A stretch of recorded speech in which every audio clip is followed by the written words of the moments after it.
The air smells faintly of sheep, sweat, and something baking that probably contains more barley than your taste buds would prefer. You're walking softly, slowly, down a muddy lane through a small medieval village. The ground squelches beneath your feet. Chickens scatter. Someone mutters a half-hearted curse about stepping in something, and you're pretty sure that something was alive 5 minutes ago. It's early morning. Fog is rising off the fields, and the sun is barely a rumor behind a pale, wool-colored sky. You pull your hood closer and try not to trip on the cobblestones, which are arranged more like suggestions than infrastructure. This is your life now. Medieval Europe. Give or take a century. Give or take a plague. The birdsong is erratic and chatty, like they've had too much fermented berry wine. Your breath fogs in the air, and somewhere nearby, a woman is shouting at a pig like it owes her money. Let's get something out of the way. You probably won't make it through this day. Not because of any dragons or dramatic battle scenes. No. It's because life in the Middle Ages was exhausting in a deeply specific, emotionally draining way. And we're here to walk through it. Slowly, carefully, one beautifully tedious hour at a time. Before we drift too deep into the soup of historical sorrow, let's gently ask you to press that like button. Subscribe if you'd like more sleepy tales like this one. And leave a comment with your location and local time. We love to know where you're dreaming from. Now let's ease into tonight's journey. You pass a boy with an unbuttoned tunic and dirt smudged across his face like it's been tattooed there. He's chewing on what might be a turnip. He nods like he's 60, though he's probably 8. You nod back, because what else do you do in the face of solemn vegetable judgment?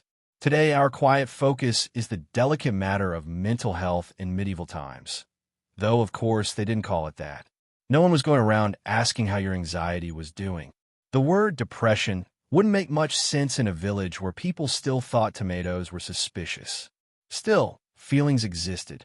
Confusion, sorrow, panic, exhaustion. They just dressed differently back then. People spoke of melancholia, madness, or being touched by spirits.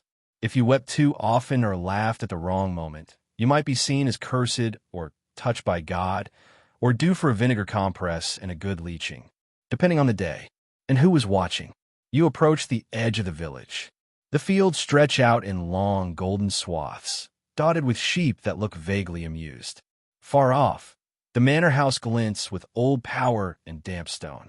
That's where the Lord lives, the one with an itchy robe and a questionable understanding of his peasants' problems. Today's major historical fact: the idea of mental illness as a diagnosable condition didn't truly exist in this time. Instead, many symptoms were interpreted as spiritual or moral failures. Madness might be seen as a punishment for sin, a sign of divine favor, or even possession by demons. So, empathy wasn't exactly in fashion. You scratch at your sleeve. It's itchy. That's the wool. Wool in medieval times was as common as dirt and only slightly less irritating. You'd think, given the amount of sheep around, they'd have worked out how to make it more comfortable. But no, they had other things to do, like surviving. Here's your weird tidbit of the hour. In some monasteries, monks who showed signs of melancholy were prescribed gardening, a sort of medieval horticultural therapy. Yes, you heard right, anxiety, but make it compostable. Of course, historians still debate whether this was true therapy or just a nice way to keep melancholic monks too busy to spiral. The sun finally breaks through a shred of cloud, lighting the frost-glittered grass with a soft, golden shimmer. The pig from earlier is following you now. Its eyes are suspiciously intelligent. You don't question it. You just keep walking. The village disappears behind you, like a scene folded gently out of focus. The road curves uphill now, winding toward the church, a squat, square building made of thick stone and theological certainty. The bell rings once. It's not quite noon, but it thinks it is. Time is flexible when it's measured by sun, shadow, and a friar with a headache. You breathe deep. The cold air fills your lungs like river water. Somewhere above, a hawk circles lazily, looking for something foolish enough to be out in the open. That could be you, honestly, but you keep climbing, because the church is where the records live. And inside those brittle pages, scrawled in ink that's half ash, half prayer, are clues to the lives of people who struggled quietly, centuries before the word mental health ever entered the chat. The door creaks when you open it, like it hasn't decided whether it wants you inside. The scent hits you first: mildew, wax, old wood, and the dusty holiness of too many confessions.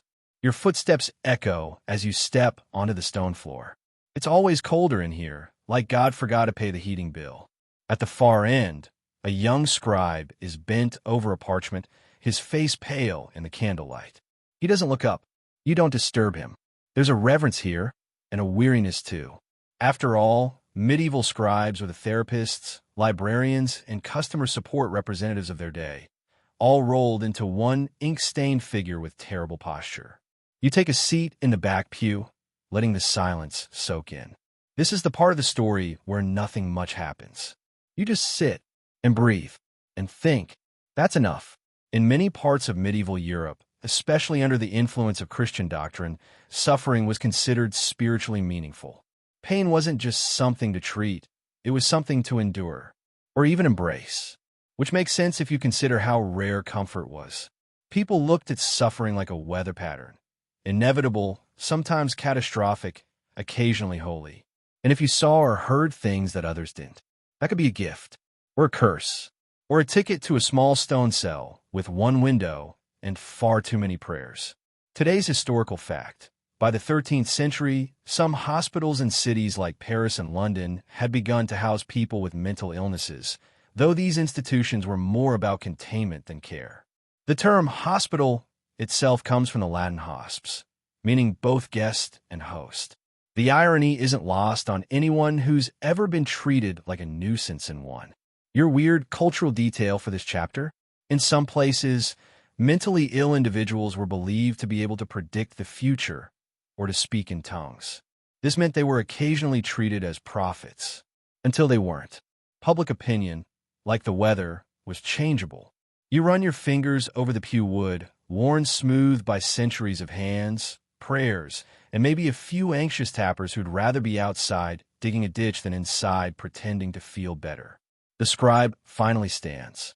He stretches, revealing the stiffness of a spine molded by years of crouching over Latin like it might disappear. He glances at you, offers a nod, then vanishes behind a curtain, probably to nap or scream. Hard to say. Historians still debate whether early medieval churches offered any consistent refuge for the mentally unwell. Some records suggest compassion. Others lean more toward exorcisms, strict penance, and long lists of prohibited behaviors involving dancing, cursing, or laughing too much on Wednesdays. Outside, the bell rings again, later than it should. But you're in no rush. The pew is strangely comfortable now, like it understands you in a way your straw mattress back home never will. You close your eyes for a moment, just a moment, and the pig is still waiting outside. When you step outside, the light has changed again. It's softer now, like the world has been washed in diluted honey. The sky, once a blank slab of gray, is shifting into something warmer. The pig is gone, finally, possibly off solving crimes in another village or being worshipped by a local cult. Both equally likely, honestly. You walk back down the hill, toward the market square. The ground is still damp from last night's mist, and your boots squelch in a way that would have annoyed you this morning. Now it's oddly soothing. Squish, squish, like nature's own lullaby. The market isn't exactly bustling. It's more of a social formality. Just a few wooden stalls, a handful of sleepy goats, and two old women arguing about whether onions are proper breakfast. You drift past them unnoticed, weaving through the simple rhythm of daily life.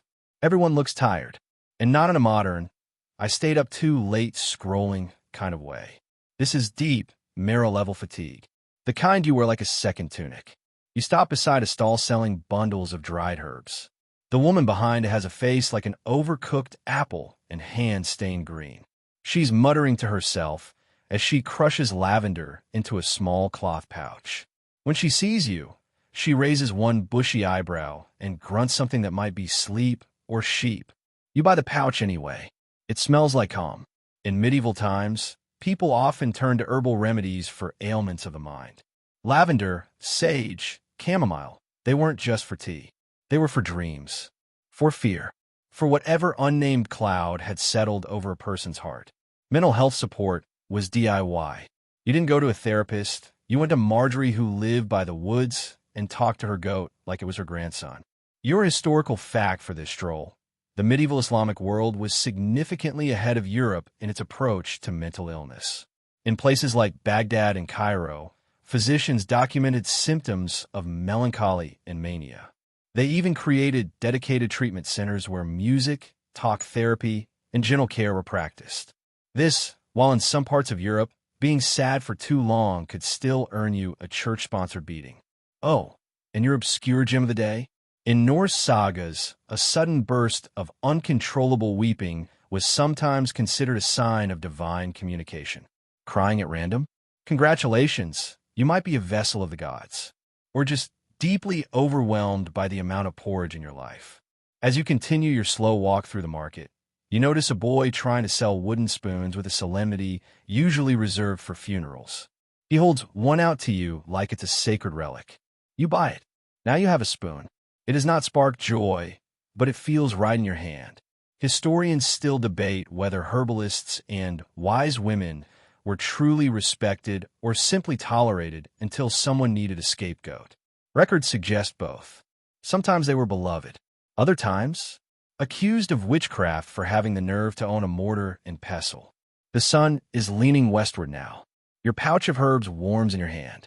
Somewhere nearby, someone is softly playing a flute with more heart than skill. The tune floats over the square like a lullaby that never fully formed. You sit by the fountain, not to drink, because let's be honest, you don't trust that water, but to watch. A man carries a chicken under one arm like a briefcase.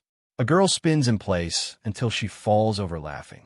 An old monk mutters something that might be a blessing or a recipe. It's all unclear, and that's okay. You let your shoulders drop. The weight of the day presses down, but gently now, like it's trying not to wake you. Evening sneaks in slowly, like a polite guest unsure if they were actually invited. The sky turns the color of bruised plums, and lanterns begin to flicker to life along the pathways. The scent of something stew-like wafts from nearby cottages. You can't tell if it's rabbit or hope. Either way, your stomach growls. You start walking again, this time toward the edge of the village. You pass homes where candlelight spills through the slats and wooden shutters. Inside, people murmur, laugh softly, or argue in that lazy, end-of-day way. You catch glimpses of faces, lined, tired, content. For a moment, everything feels gently held together by thread and breath. Your feet carry you toward a small cottage at the edge of the woods, where you've heard someone lives who understands melancholy. That's what they call it here. A sadness without a specific cause. A fog in the bones. The path crunches beneath your steps. Twigs snap. A crow watches you from a crooked tree, looking mildly offended by your existence. You nod in apology. The cottage is modest, roof thick with moss, door slightly ajar. You knock anyway. A voice answers, dry as parchment but kind. Come in if you must. Inside, the walls are lined with shelves cluttered with jars, bones, dried flowers, and scrolls that have definitely seen better centuries. The woman who greets you wears layers of fabric and expression. She offers you tea, and you accept because you've learned not to say no to people who keep dried lizard tails as decor. You sit across from her at a rickety table. She peers at you with eyes that feel older than the hills. Melancholy, then? She asks. You nod. She nods back. There's something comforting about being known without explanation. In medieval times, especially among the educated elite, melancholia was thought to be caused by an imbalance of the four humors: blood, phlegm, yellow bile, and black bile. Melancholia, of course, was the domain of black bile. Don't ask where they thought it came from. Honestly, it's best not to visualize. But even with that strange theory, there was recognition, albeit limited, that a person could suffer inwardly without physical wounds. That sadness could live in the gut, in the soul, in the way someone stared at the wall too long. Today's historical fact: one of the earliest surviving descriptions of depression is found in the work of Aretius of Cappadocia, a Greek physician from the 1st century, who wrote of people disheartened without any manifest cause. His influence echoed through medieval medical texts for centuries. Obscure detail for your collection? In some traditions, melancholy was thought to be strongest during autumn, when the earth grew cold and damp. Seasonal depression? Medieval people were already onto it, minus the daylight lamps and pumpkin spice. You sip your tea. It tastes like thyme, honey, and something else you can't quite place. It doesn't fix anything, but makes the edges blur. Historians still debate whether the humoral system helped or harmed more people in the long run. It was, after all, based on observations and guesses. But for a society without scans or therapy apps, it was something, a framework, a way to say, you're not crazy, you're just too full of sad juice. The woman doesn't speak much. She doesn't have to. Her silence says, I've seen this before. Her presence says, you're not alone. The cottage grows darker, but she lights a candle shaped like a coiled serpent. You stare at the flame. It flickers in a way that feels deliberate. You're tired now, not just from walking, but from carrying centuries of invisible weight. You thank her quietly. She nods again and returns to her herbs. As you step outside, the night air wraps around you like a heavy blanket. Crickets begin their nightly chorus. The path is the same, but you feel a little lighter. Even if nothing's changed, even if everything has. You follow the moonlit path back toward the village. Though village feels like a generous word for this sleepy collection of homes that all seem to lean slightly toward the same crooked tree. The branches overhead make soft creaking sounds, as if gossiping about your visit to the melancholy woman. A breeze rustles through, bringing with it the scent of peat smoke and damp earth. You inhale deeply. It smells like someone else's childhood memory. The roads are quieter now, though a dog barks in the distance. Once, twice, then stops like it remembered it has anxiety. A cart creaks by, pulled by a donkey with the determined expression of someone who's been through a lot and still isn't impressed. The man driving it hums a tune under his breath. It sounds vaguely like a lullaby, if lullabies were written by people who'd never slept properly. You wander past a stone wall overgrown with ivy. There's an opening you didn't notice earlier, leading to a garden of sorts. It's wild, more weeds than intention, but someone's clearly been trying. Rows of herbs grow in uneven lines. A bench rests under an old tree. It's what's softened by age and rain. You sit. There's a strange peace here, like the plants understand what silence is for. In medieval society, gardens were more than just places to grow food. They were spiritual, medical, and mental spaces. Monasteries had cloister gardens designed for quiet reflection and healing. Certain herbs were grown specifically to treat what they called affections of the mind. Lemon balm for anxiety, rue for fear, and rosemary for sadness. It said that a good garden could soothe not just the body, but the soul. Today's historical fact: the Regimen Sanitatis Salernitanum, a medical text from the famous medical school in Salerno, Italy, emphasized mental well-being centuries before psychology had a name. It included advice like walking after meals, listening to music, and avoiding overthinking before bed. In other words, medieval self-care. Your obscure tidbit of the night? Some people believed that simply smelling certain herbs could drive away madness. Sage under the pillow, basil in the pocket, lavender on the wrist, perfume for the possessed. Historians still debate whether these botanical beliefs were effective treatment or just fragrant superstition. But even modern scientists admit that lavender can help with sleep. So maybe they weren't entirely wrong. You lay your head back against the tree trunk, eyes half closed. The leaves above whisper lullabies older than any written language. A frog croaks in the distance, off-key but confident. For a few minutes, time forgets to move, and you forget to worry. Then, faint footsteps approach.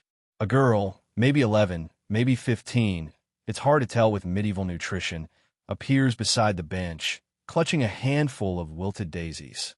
She doesn't speak, just lays them beside you and walks off again. Her tunic is patched at the knees. Her braid is lopsided. Her gift is simple, and somehow it matters. You wake to birdsong and damp hair. Apparently, the tree bench was more comfortable than your straw bed. Or perhaps exhaustion finally made a generous decision on your behalf. Either way, your bones creak as you stand. The sun is still low, but it's there, pushing golden light across the grass like spilled paint. Your fingers brush the daisies the girl left. They've wilted more overnight, but their presence lingers. You pocket one absent-mindedly. Might as well start a medieval sticker collection. You stretch, yawn, and resume walking toward the village center, though at this hour, it barely qualifies as awake. A rooster announces his existential dread from somewhere nearby. A woman carries 2 buckets of water balanced on a yoke across her shoulders. She's humming, or maybe mumbling threats at the buckets. You can't be sure. On the corner near the blacksmith's hut, a group of villagers has gathered. They're whispering, glancing toward a house with its shutters closed. The mood feels uneasy, like bread that didn't rise. Someone mutters, "She's still not speaking." Ah, you know this story already. In medieval Europe, silence could be terrifying. Not talking wasn't seen as rest. It was a symptom, a warning. If someone withdrew too much, stopped eating, stopped laughing, refused to get out of bed, it was whispered about, blamed on spirits, or grief, or worse, hysteria, the catch-all term for womanhood behaving inconveniently. Today's historical fact: in the Middle Ages, especially for women, madness could take the form of religious obsession. Women who claimed to receive visions were sometimes venerated as saints until they became too inconvenient. Then they might be locked away or accused of heresy. Your obscure cultural tidbit? There's record of one nun who claimed her migraines were actually divine messages from God. The abbess wasn't sure whether to medicate her or promote her. You stop near the group and say nothing. It's enough. In this world, silence is both diagnosis and comfort. Eventually, the crowd thins. People return to their chores. You remain, watching the house. It doesn't move. The shutters stay closed. Someone places a bowl of soup on the doorstep and walks away. Historians still debate whether communal responses like this were born from compassion or fear. Maybe both. Maybe always both.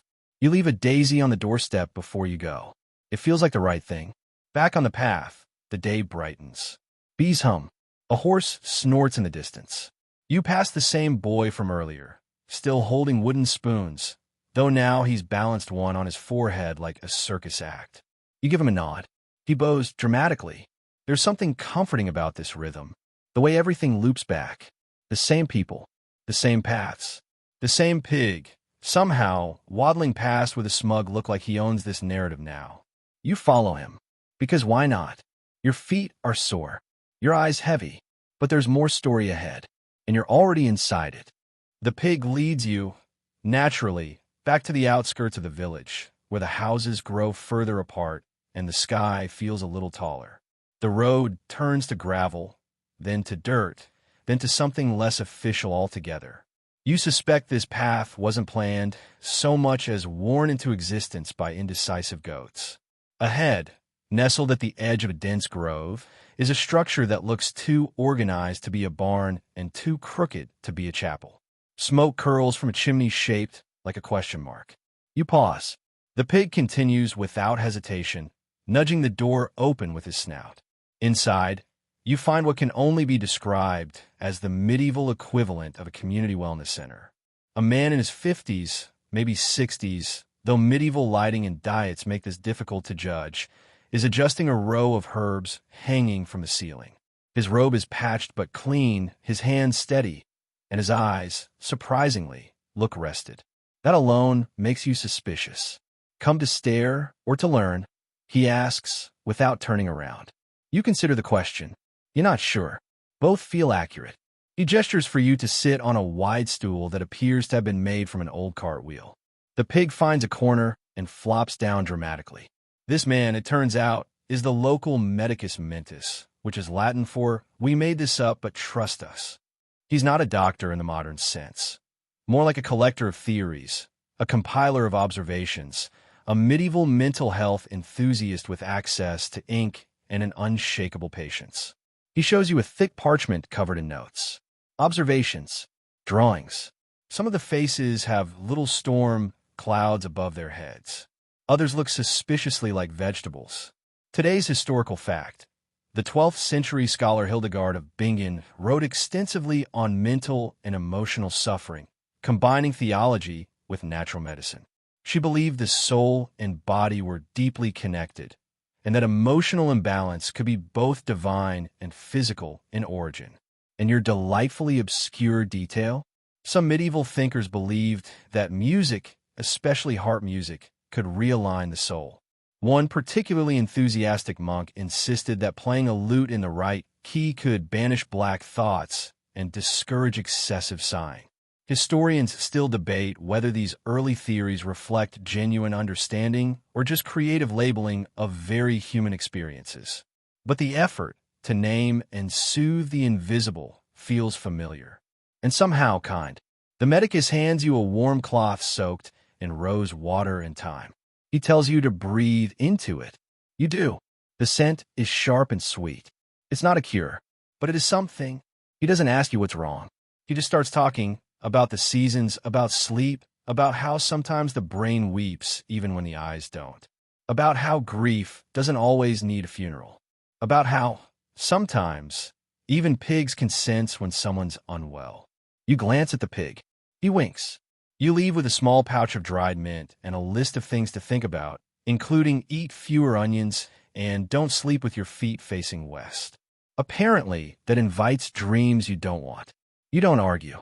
You're too relaxed to care.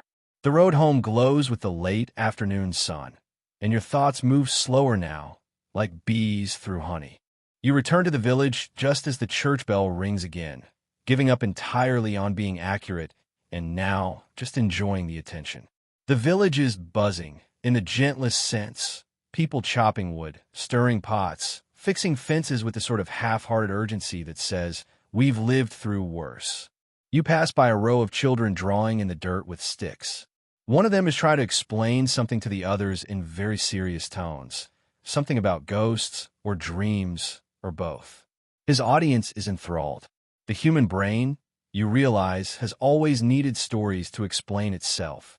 There's a woman sweeping her doorway. She's singing softly. The tune is slow, minor keyed, like it was written to be hummed when no one was listening. You pause near her gate. She glances at you, then smiles, a small, tired, genuine thing. You return the smile. It costs nothing, and for a moment, it's everything. In this time, as in all times, emotional suffering isn't always visible. Some carried it in their backs, hunched from years of grief. Others carried it in silence, never naming it. Some drank too much ale. Others talked to pigs. Each coping mechanism equally valid. Today's historical fact. In the medieval period, many believed that mental distress could be tied to lunar cycles. Certain phases of the moon were said to intensify symptoms. The word lunatic itself comes from luna, Latin for moon. So yes, your mental state might have been blamed on the moon being in a weird mood. Obscure cultural tidbit? In some places, people believe that sleeping with rosemary under your pillow could protect your dreams from turning sour. Others warned against eating eel before bed. Apparently, it could cause unsettling visions, especially if the eel had recently insulted a priest. Historians still debate whether these dream-related beliefs were psychological insights wrapped in folklore or just the product of very bored villagers with a flair for the dramatic. You pass the home with the closed shutters again. The soup bowl has been taken. Someone lit a candle in the window. A flicker of light. A whisper of resilience. You continue on. The boy with the spoons is now spinning in circles, laughing like he's seen the face of God in a puddle. You give him a high five, and he solemnly blesses your pouch of herbs. This, apparently, is how certifications work here. You settle near the fountain again, watching the last golden light of day paint the stones. People move around you. Some talk, some don't. Some smile, some stare. The village holds them all. You let out a long, slow breath. The kind that doesn't need a reason. The kind that feels like healing. Night comes in like an old friend who doesn't knock anymore. Just pushes the door open with a knowing smile and a sigh. The sky darkens into a deep, velvety ink, stars dotting it lazily like they couldn't quite decide where to land. You're back in the square, now lit with flickering lanterns and the occasional torch held by someone who's either on their way home or hoping to look busy until supper. You wander again, though your legs are growing heavier, not just from the miles, but from the weight of stories, others and your own. The air smells of damp straw and wood smoke. Somewhere nearby, someone's burning time, probably for a reason that made sense to their great-grandmother. Near the edge of the village, you spot a stone bench under an awning, half sheltered from the breeze. You sit. No one stops you. You suspect everyone assumes you belong here now. Tonight, the topic among the few murmuring passers-by is the humors. Again, one man's wife insists his constant grumbling is due to an imbalance of yellow bile. He insists it's just because she burned the stew. Neither is wrong. In case you've forgotten, which is understandable, because it's been several thousand words, the four humors were thought to govern everything: physical health, emotions, maybe even your luck with goats. Too much blood? You're overly cheerful and irresponsible. Too much black bile? Melancholic. Too much yellow bile? Angry and hot-tempered. Too much phlegm? Well, you're basically medieval Eeyore. Today's historical fact: the influence of Galen, the ancient Greek physician, was so strong that his humor-based system dominated Western medical thought for over 1,000 years.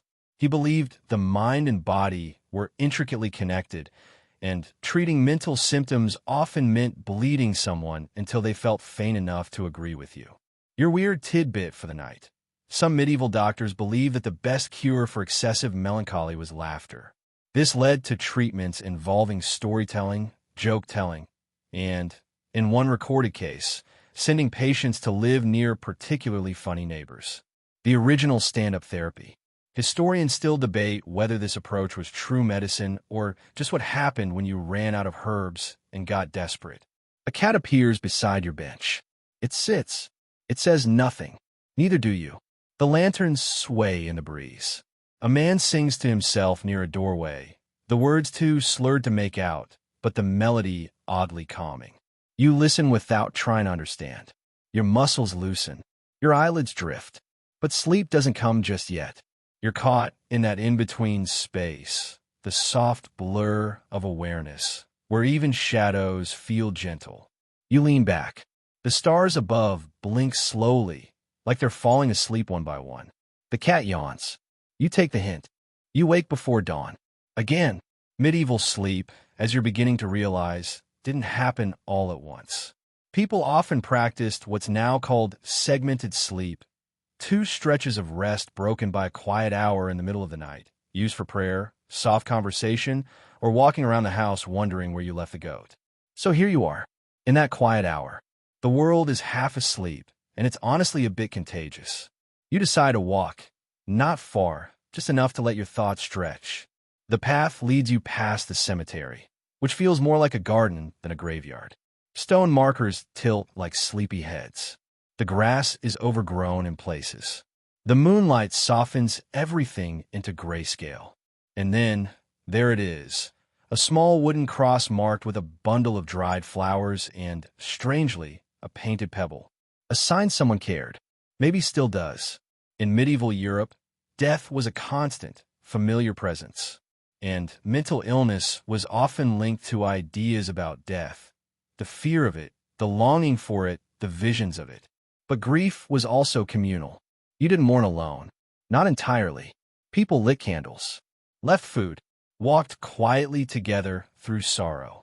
Today's historical fact: some religious communities believe that suicide was a mortal sin, while others offered rituals to save the soul if prayers were said quickly enough. Monasteries sometimes buried the mentally ill separately, but not always.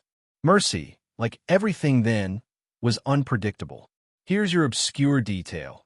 There's a 14th century record of a family who claimed their loved one's melancholy was caused by sad spirits living in the rafters. They paid a priest to perform a rooftop blessing. No word on whether the spirits relocated or just got bored. Historians still debate whether rituals like these provided psychological relief or simply replaced personal guilt with community-approved guilt. Either way, people kept trying, which is something. You sit by a grave for a while, not reading the name, just being there. just letting the silence unfold. Then, footsteps. It's the same girl from the garden. This time, she holds a candle and a loaf of bread. She hands you the bread without a word. The candle she keeps. You break off a piece. It's stale, but sweet. You both sit. Say nothing. The hour between sleeps passes like a river that doesn't rush. You don't fight the current. You just let it carry you. By the time morning blushes into the sky, you're walking back through dew-covered fields, the loaf of bread still tucked under your arm, slightly nibbled. Birds are back at it again, singing like they've just remembered they have opinions. The sun creeps over the horizon with the awkward grace of someone arriving too early to a party. You squint into the light and wonder if it's always been this soft, this gold, this kind. There's a feeling in your chest you can't quite name. Not joy exactly, not peace, but something shaped like both. You pass a man tending to his chickens. He nods at you. You nod back. The chickens ignore everyone. You respect that. Today is a rest day, not a holiday, exactly, but one of those quiet in-between times when the village slows down. People take stock. They patch things. They mend. They tend. It's the medieval version of cleaning your digital desktop and hoping it helps. Back near the center of town, the baker's fire is roaring. You hear the hiss of dough meeting stone. Someone's singing a lullaby while kneading. You're not sure if it's for the bread or the baker. Maybe both. A few villagers have gathered around a storyteller, a traveling one by the looks of his dusty boots and unseasonably stylish hat. He's holding court beside the well, spinning tales of knights who wept and queens who heard voices. The crowd is rapt, not because the stories are flashy, but because they feel true, or true enough. He gestures wildly, then pauses, and sometimes he says, "The mind grows weary before the body does, and you must rest it like a sore leg or a burnt hand." The villagers nod. You nod too. Today's historical fact: Geoffrey Chaucer, best known for the Canterbury Tales, wrote of a character suffering from the heaviness of the mind, suggesting that even literary figures of the time recognized emotional exhaustion. The character isn't mocked for it. He's given space. Your obscure tidbit. In some places, melancholy was considered a poetic affliction, particularly among scholars, monks, and the painfully romantic. One Italian writer described it as a shadow that paints the soul in grays, but sharpens the eye for beauty. Historians still debate whether this romanticizing helped or harmed. Maybe both. But if you've ever written bad poetry because you couldn't sleep, you're in good company. The storyteller finishes, bows deeply, and accepts a small onion as payment. You almost applaud, but settle for a respectful loaf lift. You walk on. The village is yawning awake now, but you're heading toward the hills again. Not far, just enough to feel the grass under your feet and the breeze across your face. The bread is gone now. You barely noticed eating it. The girl with the candle is nowhere to be seen, but somehow you think she'd approve. There's a tree on the hill that seems to lean toward the village like it's listening. You sit under it. The bark is rough and familiar. The shade cool but not cold. You lie back in the grass and watch clouds shift like slow dancers. One looks like a spoon. One looks like the pig. The pig one winks. From here, you can see nearly everything. The market square, the crooked chimney, the wandering monk trying to remember where he left his shoes. You can't hear anything clearly, but that's the beauty of distance. Everything softens. You think about the woman with the herbs, the medicus with his notes, the silent girl, the man who cried in the square last night when no one was watching, the baker, the storyteller, the pig, and yourself, and how all of it weaves into something too big to name and too soft to ignore. In medieval times, healing was rarely fast. Most of the time, it wasn't really healing as we know it. It was living through something long enough for it to hurt less. That kind of endurance isn't glamorous. It's not the stuff of epic poems, but it is the thread that held most people together. Today's historical fact. In some regions, particularly during the 14th century, consolation literature was a real genre. Books and letters written specifically to comfort those suffering emotionally. These texts offered perspective, reflection, and gentle advice, centuries before the self-help section was invented. Obscure tidbit: one of the most common pieces of advice was simply, walk outside.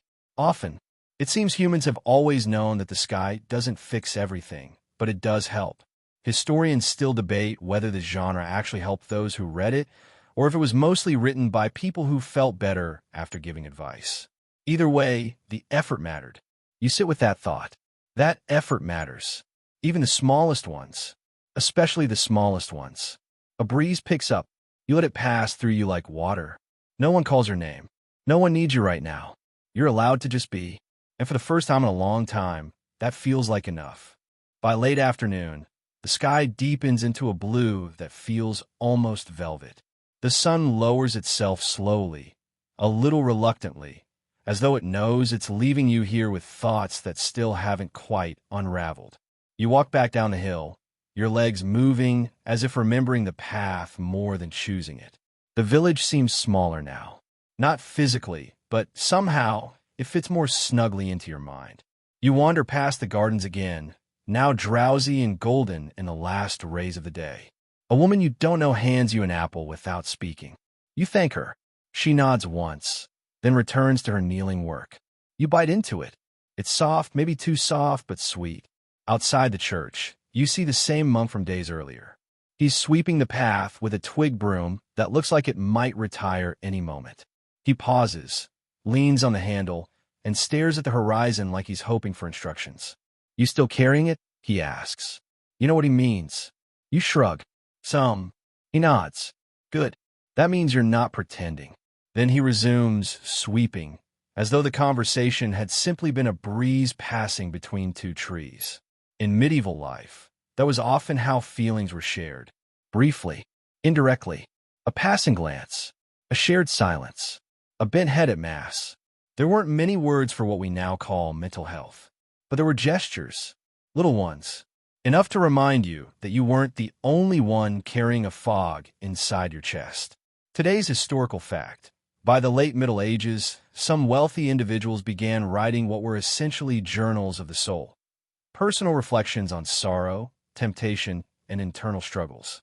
While cloaked in religious language, these were raw, private outpourings of emotion. The earliest mental health blogs, you might say, minus the comment section. Your obscure detail of the day. One 15th century knight kept a written list of things that made him feel better.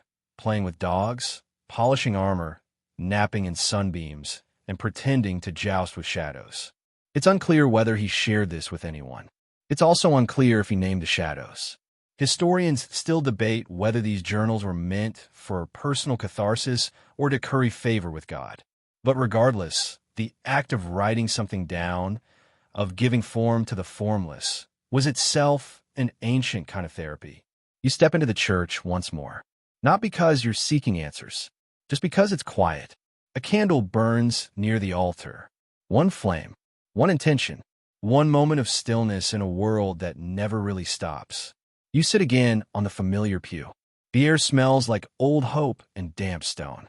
You don't pray. You just breathe, and in that breath something lifts. Not everything, but enough. Outside, the village is settling into evening like a cat into warm linen. The sky is lavender. The lanterns are lit. People move slowly, deliberately, as if aware that the day is drawing its last few breaths. You wander one last time through the streets, past open windows where songs drift out without names. A young man is playing a reed flute near the well, badly, passionately, as if he believes the notes might save him. Maybe they already have. Nearby, two older women sit on a bench, peeling root vegetables and sharing a story with more hand gestures than actual words. You don't understand it. But it doesn't matter. Their laughter explains the rest. In a doorway, a mother hums to a child, brushing hair back from a forehead where worry has not yet made a home. Everywhere, the same feeling, quiet endurance. You pass by the medicus's cottage once more. The door is closed now. A sprig of rosemary hangs over the lintel. You smile. You don't knock. Some things are best left unsaid.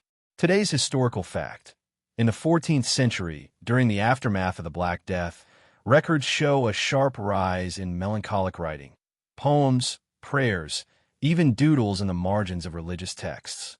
Suffering turned people inward, and from that turning, new language began to form. A way to say, "This is heavy," and "I am tired," without shame.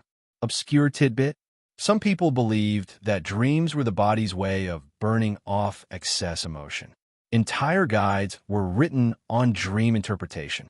One claimed that dreaming of flying meant your soul was tired of being sensible. Historians still debate whether this was early psychology or late-night existentialism with a quill. You end your wandering by the same bench beneath the crooked tree, the one that leans, the one that watches. You sit. The stars appear, one by one, like secrets being gently remembered. And for the first time, you realize the weight isn't gone. You're just stronger for having named it. Tomorrow will come with its usual noise, its usual silences. But for now, just this moment, you are still. You are safe, and you are not alone. The final night settles softly, like a shawl drawn over tired shoulders. There's no wind, no urgency, just the slow and certain closing of another medieval day. You find yourself back near the edge of the village, where the road begins to dissolve into fields and forests and whatever dreams live beyond. The stars are clearer tonight, the air crisper, like even the sky wants to leave a good impression before sleep claims it. You sit once more on the hill beneath the listening tree. Its branches don't move, but they seem to lean just slightly closer, curious, attentive, unchanged. You look back toward the village below. The windows glow, the rooftops breathe, and faint laughter rises from some hidden corner, as if the earth itself just remembered a joke from earlier. There's something comforting about this repetition, about returning to the same places with new thoughts, about how, even in a world so different from yours, the people are familiar. Messy, hopeful, quietly aching. You close your eyes and listen to the hush. Tonight's final historical fact. In the 13th century, a French physician named Bernard de Gordon wrote of passions of the soul and their impact on physical health. He listed sadness, anger, fear, and joy, not as sins, but as forces worthy of study. It was one of the earliest acknowledgments in Western medicine that emotions could affect the body, not just the soul. And your last obscure detail? In some medieval households, people would place a small, carved object, often a wooden face or a tiny animal, beneath their pillow to guard the mind while they slept. A kind of personal dream talisman. Scholars still aren't sure if this was more superstition or comfort. But honestly, does it matter? Historians still debate whether the medieval understanding of emotion did more to soothe or to shame. But what's clear, through letters, notes, half-finished prayers, and quietly worn paths, is that people were trying, desperately, tenderly, often clumsily, to understand themselves and one another. You lie back in the grass. The stars blink above you, unhurried. The air smells faintly of chamomile and ash. You think of the silent girl and her candle, the herb woman and her quiet eyes, the boy with his spoon, the man sweeping, the storyteller and his onion payment, the baker, the monk, the pig, always the pig. Each of them carried something invisible. So did you. Still do. But now it feels named, seen, shared, somehow. And that makes all the difference. Inhale through your nose, deeply, like you're smelling the last bread of the day, baking beneath a timber roof. Exhale through your mouth, gently, like blowing out a candle you've kept lit too long. Picture the village, small and soft in the moonlight. Imagine the gentle curve of the cobbled streets, the wooden shutters just slightly open, the glow of firelight inside. There's a dog snoring somewhere. A door creaks shut. A pot simmers one last time before being tucked away. You're walking through it slowly, not with purpose, just with presence. Your feet press the earth with every step, grounding you in the now. There's no one to please, no task left undone, no car to push, no word to fetch, just you and the hush and the heartbeat of a world long past but oddly familiar. Breathe again. Let your shoulders soften. Let your jaw loosen. Let your eyes, if they haven't already, grow heavy. Whatever weight you carried into this story, let it rest beside the bench. Let it be picked up by the wind and scattered through the ivy. The tree will remember it for you. The village will hold it in silence. You don't have to carry it all alone anymore. Now drift. Drift with the stars. Drift with the quiet. Drift with the dreams of everyone who's ever stood in a field and looked up, wondering if their thoughts were just theirs or shared across centuries. Sleep now. You've walked far enough. You wake up to a rooster that sounds like it's lost interest in its job. The sky is still bruised with dawn, and the straw mattress beneath you smells faintly of goat and regret. Welcome to your life, peasant, medieval, underfed, and, as usual, 10 minutes late to chores that haven't changed since your great-grandmother's time. The cottage is cold. You swing your legs over the side of the bed and immediately regret it. The floor is dirt, and the dirt is wet. Outside, it rained. Inside, it also rained, because the thatch roof leaks in ways no one seems motivated to fix. A soft groan escapes your lips. That's not a dramatic sigh. That's just what getting up sounds like now. Your spouse is already gone, probably fetching water or yelling at the neighbor's goose again. The goose is winning. You stretch poorly. Your joints crack like old kindling. Outside, a cow moos in solidarity. Today's major historical fact. The average medieval peasant worked from sunup to sundown, especially in seasons like spring and fall, when planting and harvesting controlled every decision, including when, what, and if you ate. And here's your obscure cultural tidbit. Some villagers believed that sleeping too late allowed evil spirits to slip into your dreams. Early rising wasn't just survival. It was spiritual hygiene. You rub your face and mutter a half-prayer, half-grumble. No one hears it but the goat. She looks unimpressed. Historians still debate whether medieval peasants found these routines comforting or suffocating. The truth probably lies in the middle. It was both. Predictable, exhausting, and weirdly peaceful in its own muddy way. You push open the door. The village smells like wet hay and old bread. Mist curls around rooftops. A dog jogs past like he has urgent business with no intention of explaining himself. You step into the day. You probably won't make it through this one either, but you always do somehow. Oh, and if you're still here, go ahead and gently tap that like button. Maybe even subscribe. And tell us, where are you watching from, and what time is it there? Now let's ease into tonight's journey. Your first task is the same as every day. Find something edible or at least chewable. You wander toward the communal oven, which is mostly used for baking the village's bread, and occasionally for drying damp children or hiding from in-laws. The air is thick with ash and stories. Someone is already there, old Matilda, who smells like rye flour and hard opinions. She eyes you like you're late to a party no one invited you to. Any scraps? You ask, hopeful. She shrugs and hands you half a loaf. It's stale enough to be used as a weapon, but bread is bread. You nod, grateful. You sit on a mossy stone near the well and gnaw thoughtfully. Today's major historical fact. Famine was a constant threat for peasants. Between 1315 and 1317, a massive crop failure known as the Great Famine devastated Europe. For many, survival meant eating bark, roots, or whatever hadn't already been eaten by someone faster. Your obscure tidbit of the night? Some believe cabbage could ward off hunger hallucinations if buried under your doorstep during a new moon. It didn't work, but it gave people something to do with cabbage. Historians still debate whether peasants genuinely believe these little folk rituals or just pretended to so they feel slightly more in control of their unpredictable lives. You finish your breakfast brick and glance up at the clouds. They're dark and moody. Rain again. Because, of course. You grab a hoe and head to the fields. Planting season is unforgiving, and your back still remembers last year's harvest. The dirt is wet. Your feet are wetter.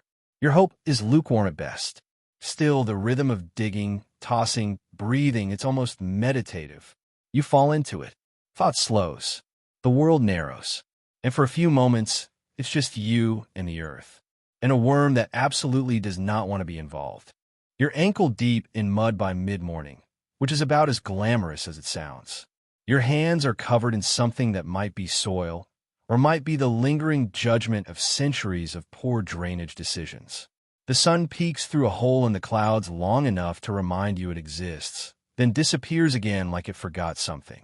You pause to stretch your back and immediately regret it.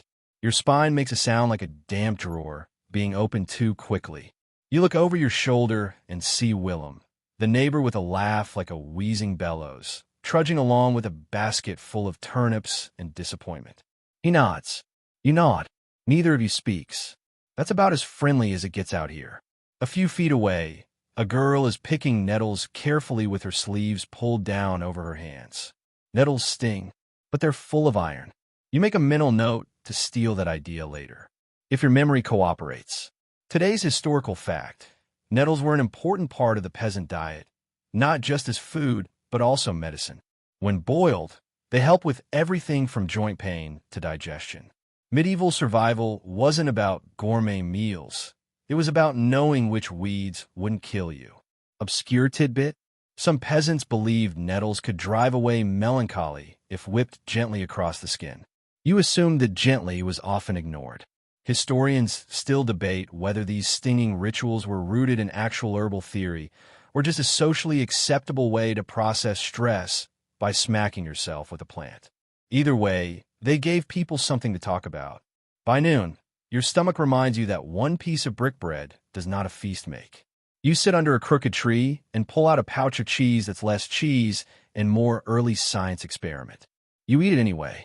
The sun breaks through for real this time, and the whole field glows briefly like someone turned the saturation up. It's still hard, still muddy, still full of rocks pretending to be potatoes.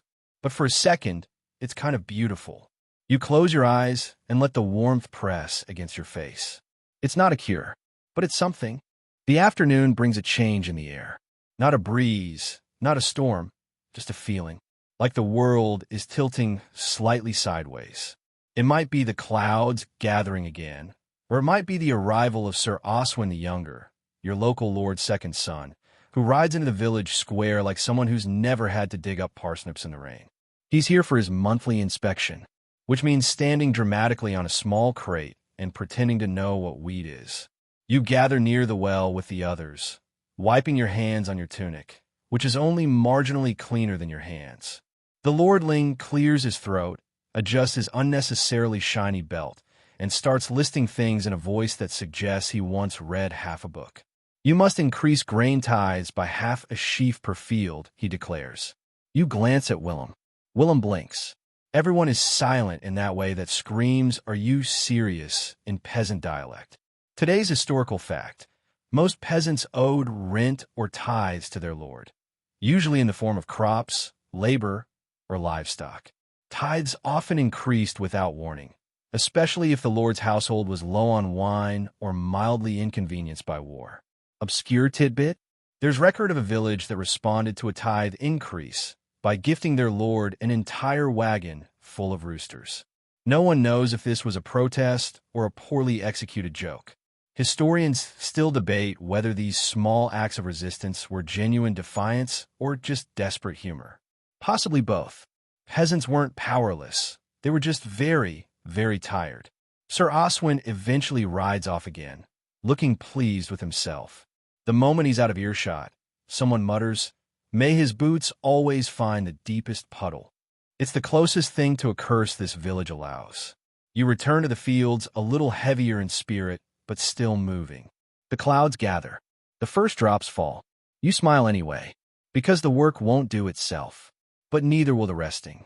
So you take 5 minutes longer walking home, because you've earned it, and no one, not even Sir Oswin, can take that from you. Rain taps lightly on your shoulder like it's asking for a dance you're too tired to decline. You tug your cloak tighter around your chest, which is a little like wrapping yourself in damp paper, but tradition is tradition. The path back toward the village has turned to soup. Your feet sink with each step like the earth itself is mildly annoyed with you. When you finally reach your cottage, the goat greets you with her usual indifference. She's dry, somehow. Of course she is. Inside, your spouse has set out a pot of something vaguely edible. It smells of onion and ambition. You offer the limp root vegetable you found earlier and receive a grunt of approval. This is medieval romance. You both sit in the flickering firelight, your back sore, your hands scratched, your head's full of half-finished thoughts. Conversation is slow, not because there's nothing to say, just because there's so little energy left to say it. Instead, you share a silence that feels earned. Today's historical fact. In the 14th century, peasant homes were often one-room structures with a central hearth, used for cooking, heating, and sometimes even brewing. Families, livestock, and insects all shared the space. Privacy was a myth. Personal space? Even more so. Obscure cultural tidbit. In some regions, people believed that hanging garlic or juniper near the hearth kept away house spirits, which were blamed for broken pots, sour milk, or mysteriously missing spoons. One local remedy for bad luck involved smacking the floor 3 times with a wooden shoe. Historians still debate whether these superstitions were sincere beliefs or just something to blame when your porridge burned again. Either way, the floor smacking persisted. You and your spouse eat quietly. The food is warm. It's enough. Outside, the wind hums through the cracks in the door like an old song you almost remember. You lie down on the straw bed again, now slightly less cold and just as itchy. The fire dies down slowly, as if trying not to wake you. Your last thought before sleep is, maybe tomorrow, the turnip won't be rotten. And somehow, that's enough hope to rest on. The rooster is at it again. You wake before the sun, as always, but today you stay lying down for a minute longer. Your eyes blink slowly in the dimness. You listen, rain dripping, goats snuffling, fire grumbling back to life. You stretch cautiously. Everything hurts a little less than usual. That's suspicious. You sit up and reach for your boots, which are, of course, still wet from yesterday. It's like sliding your foot into a warm handshake from a disappointed ghost. You stand. The cottage groans with you. Outside, the air is oddly sweet. A change in the wind. Or maybe someone finally emptied the privy pit. You begin your morning walk to the well, bucket in hand. It's not glamorous, but it's yours. You pass the baker's boy, who gives you a sleepy wave. His hands are coated in flour, his nose in soot. He's 12, but already swears like he owns debt. You reach the well. There's a queue. You wait. No one talks. Too early. Too damp. Too human. Today's historical fact. Wells were the heart of most medieval villages, and access to clean water was a constant concern. Some wells were believed to have protective spirits. Others were thought to be cursed if a certain frog showed up too often. Obscure tidbit? One village held an annual well blessing, where everyone dropped herbs and coins into the water to keep it sweet. One year, someone dropped a beetle instead and blamed poor harvests on that ever since. Historians still debate whether these traditions helped purify the water or just made it smell like soup. Either way, the ceremonies continued for centuries. You get your water and head back home, arms aching slightly less than usual. You find your spouse fixing the door latch with a nail that refuses to behave. You offer help. It's declined. This is medieval love, shared chores, mutual eye rolls, and unspoken loyalty thick enough to chew. Breakfast is modest. Some broth, some hope, a slice of bread that has seen better decades. Then it's off again, to the fields, to the work, to the never-ending rhythm of sweat and sky. You walk slower today, because slow, after all, is still forward. The road from the well curves gently past the baker's yard, and for once the smell of fresh bread slips into the air like a soft promise. You breathe it in, letting your sore shoulders rise and fall with the rhythm of the scent. You don't get to eat that kind of bread, white, soft, priest-worthy, but the smell alone feels like a borrowed blessing. The kind of grace you don't mention out loud, because it might vanish. You walk with your bucket sloshing rhythmically against your leg, trying not to spill any. Water is heavy and valuable, especially when it's clean enough to drink without consequences that involve lying flat for a week and hallucinating your dead uncle playing dice with a cabbage. As you round the corner past old Martin's cottage, you notice something different. His shutters are still closed. That's never a good sign. You glance around. A couple of neighbors are looking too, pretending they're not. No one says it, but everyone's thinking it. Someone coughs. A hard, dry cough. Not from Martin's house, but from someone else. And just like that, the air feels heavier. Today, there's talk of sickness going around the next village over. Just a rumor. Probably. But in your world, rumors spread faster than fire. And when they turn out true, they burn just as hot. You pass the chapel on the way back. The door's open. A priest stands at the threshold, hands folded, eyes distant. He looks tired, even more than usual. He blesses you with a nod. Not a big blessing. More like a good luck kind of nod. You nod back, silently agreeing that the world seems a bit frayed at the edges today. Back at home, the goat is on the roof again. You have no idea how she gets up there. She looks proud. You don't argue. You empty the water into the barrel by the hearth and set the bucket down. You sit beside it, staring into the fire like it might give you answers it doesn't owe you. The flames crackle softly, as if they're whispering about people who lived here before you, and how they, too, once sat by a fire wondering how to get through a day. There's no work today, or rather, there's always work but not in the fields. The rain's too heavy. The earth is too soaked. You shift to indoor tasks. Mending, sorting, scraping the soot off the inside of the chimney with a stick that used to be part of a chair. There's something meditative about it. You're cleaning old smoke off a wall built by someone you never met. Someone who maybe also wondered whether spring would come early this year, or whether the turnips would give up and go soft again. Outside, a child runs past in the rain, shrieking with laughter and holding what appears to be a dead fish and a piece of cloth. No one stops her. That's just how some days go. You take a break and stand in the doorway, letting the rain mist your face. The sky is a dull, dripping gray. The kind of gray that forgets to move along. It isn't dramatic. It isn't even very wet. Just endless. In the village square, someone is attempting to repair a wagon wheel with what appears to be rope, good intentions, and maybe prayer. It's not going well. You wave at the tanner's wife, who's lugging a bundle of hides the size of a full-grown deer. She nods once. Her arms are stronger than yours, and her face has that permanent look of someone who doesn't tolerate nonsense, including her own. You admire her from afar, as one might admire a natural disaster that occasionally bakes pies. As you turn back inside, you hear the faint sound of a bell ringing. One long, low chime. It's not a church bell. It's a village bell. That means something's happened. You wait. Everyone does. You stand in the doorway as others begin to emerge from their homes. Heads low, steps slow. The bell rings again. Another chime, then silence. That usually means someone's gone. No name. Not yet. But means you're all thinking the same thing now. Oh. You go back inside. You sit again. The fire pops once, as if to say, there will be time for morning later. For now, keep breathing. And you do, because that's the rhythm of life here. You eat. You mend. You haul. You wait. You lose. You hope again. And if you're lucky, you make it through to another morning without anything giving out.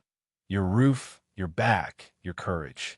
It's not a grand life, but it's yours. And despite everything, it still holds small moments of grace. Like the smell of bread you didn't earn.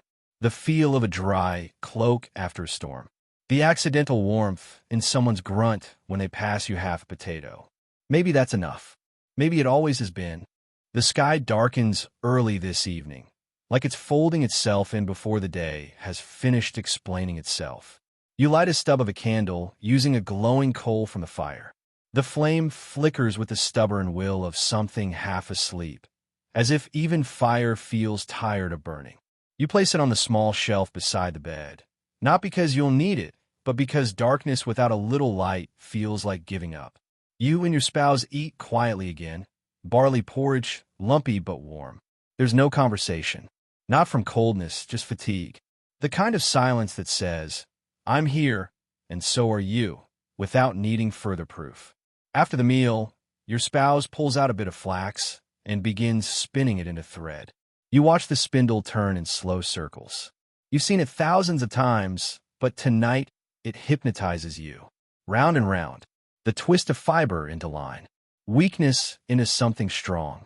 It feels symbolic, but you're too tired to decide what it symbolizes. There's a knock on the door. 3 short raps, the kind that mean business. You open it. It's Brother Tolan, the monk with eyebrows like twin storms and a heart too soft for his robe. He looks troubled. He's holding a cloth-wrapped bundle. She passed this morning, he says quietly. You nod, already knowing he means old Matilda, the one who gave you the half-loaf, the one who hadn't spoken much since her husband died last frost. You take the bundle without question. It's bread, a whole one, still warm. She said you look like you needed a proper one, he adds, managing a weak smile. You swallow something behind your tongue. Thank you, is all you can say. He nods, leaves. Today's historical fact. In many medieval villages, when someone died, neighbors shared what little they had. Bread, broth, an extra blanket. There was no formal welfare system, just a deeply understood web of interdependence. If someone fell, someone else helped them stand. Quietly, without ceremony. Obscure tidbit? Some believe the spirit of the dead lingered for a full day after death. Bread given during that time was considered blessed, or at least lucky. It was often shared before funerals as a way of carrying that person's memory forward through mouths and hands. Historians still debate whether this ritual had more to do with religion, community bonding, or plain superstition. But the result was the same. Grief tasted like bread, and it softened the edge of sorrow, if only for a moment. You close the door and sit at the hearth again. You tear off a piece of the loaf. The crust crackles. The inside is soft, almost impossibly so. You eat slowly, like it's a prayer you're trying not to forget. Your spouse doesn't ask questions, just reaches out, takes a piece, and eats it beside you. The candle flickers, and the fire dips low. You hear the wind press against the shutters like it wants to be let in, but you don't answer. You're not afraid of the dark. Not really. You're afraid of forgetting how to find your way through it. But tonight, with a full belly and warm bread between you and the cold, you remember. You always remember, even if it takes silence and sleep and a little bit of borrowed light to do it. The night stretches long and quiet, as if even time is weary and lying low. You drift into sleep slowly, without resistance, like a log slipping downstream. Your dreams are muted, familiar faces, half-finished tasks, the feel of earth beneath your fingers. You dream of walking through a field of grain that turns to water when you step in it. You don't sink, you float. You wake up without knowing what the dream meant, but it stays with you like a coat that's too thin but still worth wearing. Outside, the rooster waits. He doesn't crow today. Maybe he's cold. Maybe he's mourning. Or maybe even roosters need the occasional mental health day. You rise again, bones cracking like dry branches. You wash your face with cold water from the barrel, the kind of splash that makes you briefly question your choices, your species, and the nature of water itself. Then you pull on your tunic, shake out your boots, and step out into a morning that feels like it hasn't quite decided whether to begin. Mist clings to the village like a secret. Smoke curls from chimneys in slow, thoughtful threads. A child is chasing a chicken with a stick. The chicken is winning. You walk toward the chapel, not out of piety, but out of habit. Sometimes, when the days are heavy, it helps to sit where things are meant to be quiet. The chapel is cold, but clean. A single candle burns near the altar. You sit in the back, near the door, close to escape if needed. Brother Tolan is inside, sweeping. He nods when he sees you, but doesn't speak. The broom moves across the stone floor, like it's performing a slow dance. A dance for the gone, for the staying, for the uncertain. You sit and breathe. Today's historical fact. Many peasants attended church not just for worship, but for a sense of stability. In a world where famine, war, and disease were always waiting around the corner, the rituals of Mass, the kneeling, the singing, the bread and wine, offered a rhythm, a pattern, something to hold. Obscure tidbit, in some communities, there was a belief that sins could collect in the corners of a chapel like dust. Cleaning the church, then, was both a chore and a kind of spiritual cleansing. Monks like Brother Tolan weren't just tidying, they were sweeping sorrow into manageable piles. Historians still debate whether peasants understood the theology or simply enjoyed the routine. But there's comfort in repetition, especially when everything else is out of your hands. After a while, you stand and leave. No one stops you. You walk slowly past the stone wall and run your fingers over the rough grooves. It feels grounding, You remember when you used to believe there were tiny spirits in the walls, listening. Maybe they still are. On the way back, you spot young Hilda carrying a basket of herbs. Her hair is tied back, her sleeves rolled. She walks with purpose, and no one dares interrupt her. She's apprenticed to the healer now, gathering plants, crushing roots, mixing tinctures in cracked bottles. Her hands always smell like mint and vinegar. You wave. She nods, already half past you in her mind. You remember a time, not long ago, when she'd cried over a scraped knee and you'd offered her a flower to make it better. Now she walks like she owns the path. You return home to find your spouse patching a tear in your best tunic, the one you wear when someone dies or a distant cousin gets married. Same thing, really. You help where you can. Stir the porridge. Stack the firewood. Chase the goat off the table. Again, the day passes in quiet layers. The weather holds. No rain, no shine. Just that in-between gray, steady and strange. You visit the market to trade. Not with coin. Coin is for people who live in tapestries. You bring eggs, receive salt. Offer carrots, receive wool. A kind of barter ballet. Today's trades are calm. No one argues. No one laughs much, either. Everyone is still thinking about Matilda. Everyone is wondering if the cough heard yesterday will bloom into something worse. Still, life hums along. Bread is baked. Chickens lay eggs. A boy falls into a barrel and comes out smelling like vinegar. His mother swears he'll be pickled by nightfall. She's half joking. Mostly. Today's small victory? You trade a wooden spoon you carved, crooked but charming, for a bit of beeswax and a dried apple. You feel proud. Briefly. Then the goat steals the apple. It's fine. You didn't need it. Probably. By evening, the mist has returned. The streets feel wrapped in cotton. Soft and slightly suffocating. You walk through the square once more before returning home. Just to stretch your legs. Just to feel like you've seen the world beyond your cottage door. Even if that world is 3.5 streets and a duck that judges you every time you pass. The chapel bell rings once. Just the hour. No one has died. At least not today. You return home. The fire is already lit. Your spouse hums a tune from somewhere far back in their childhood. You don't recognize it, but you like it. You sit down. Peel off your boots. Stretch your feet toward the flames. It's not luxury. It's not peace. But it's comfort. And that's enough. The wind picks up after nightfall, brushing against the cottage walls like an old friend who's forgotten how to knock. You press your hand to the shutter just to feel it thrum gently, a heartbeat in the wood. It's a restless sort of wind, not angry, not cold, just unsettled. You know the feeling. You're tired but not sleepy. That strange space where the body aches for rest, but the mind is pacing in circles. So you stay up a while, poking at the fire, watching the embers shift and sigh. The goat is asleep. The world is quiet. Even the mice have gone still. It's the hour between yesterday and tomorrow, where time forgets to keep track of itself. You decide to work with your hands. There's a small wooden bowl you've been carving, slowly, over weeks. You retrieve it from its hiding spot, a shelf behind the hearth where the goat can't chew it. You sit near the fire with your knife and turn the bowl in your lap. The shape is uneven. One side is thicker. There's a notch in the rim where your thumb slipped. It's not perfect, but then again, neither are you. You carve quietly, each scrape of blade against what sounds like part of a lullaby only you know. The flames crackle a little louder, then settle again, as if listening.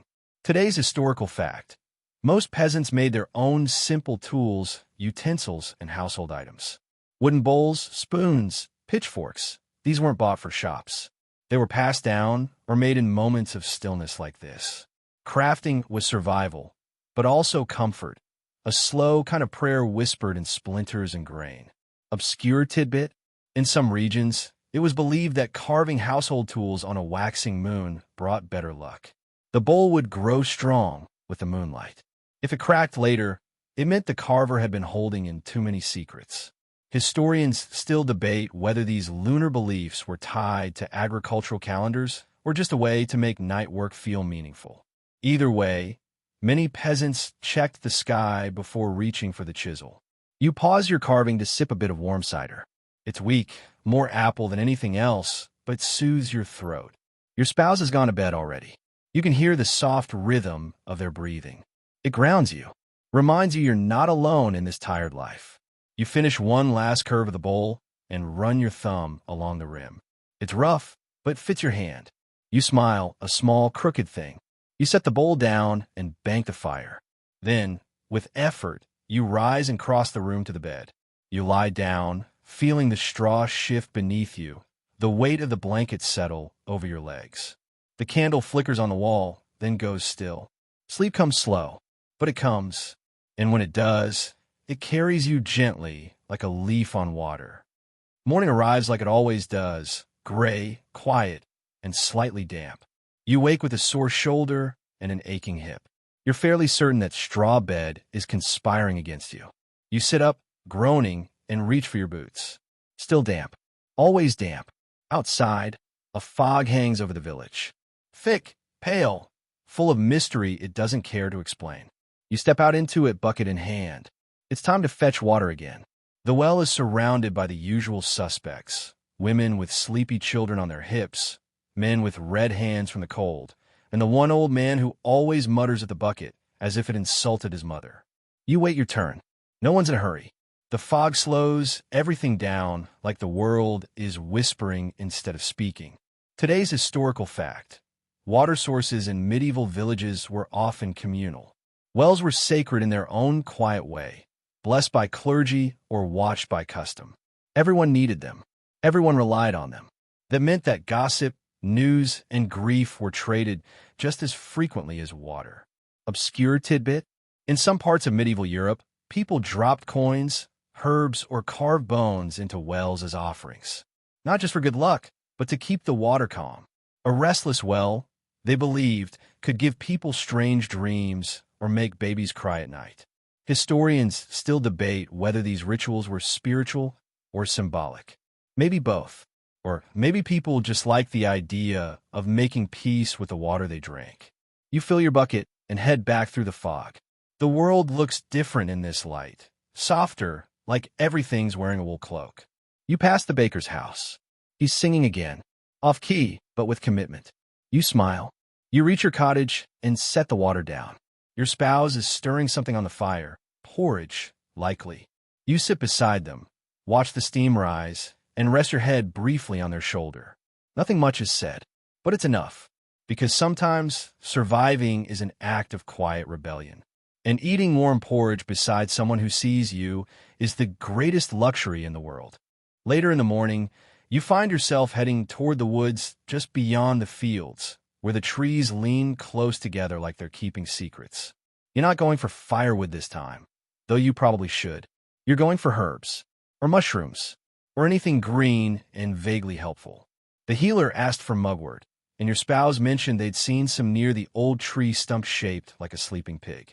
The woods feel different from the village. Quieter, but in a watchful way. You walk slowly, feet soft on damp earth, breath visible in the crisp air. A bird calls out once, then goes quiet. You nod politely toward an especially mossy boulder. You're not sure why. It just feels right. The path is barely there, mostly just the memory of a trail. You pass a cluster of wild garlic, pause to pick a few leaves.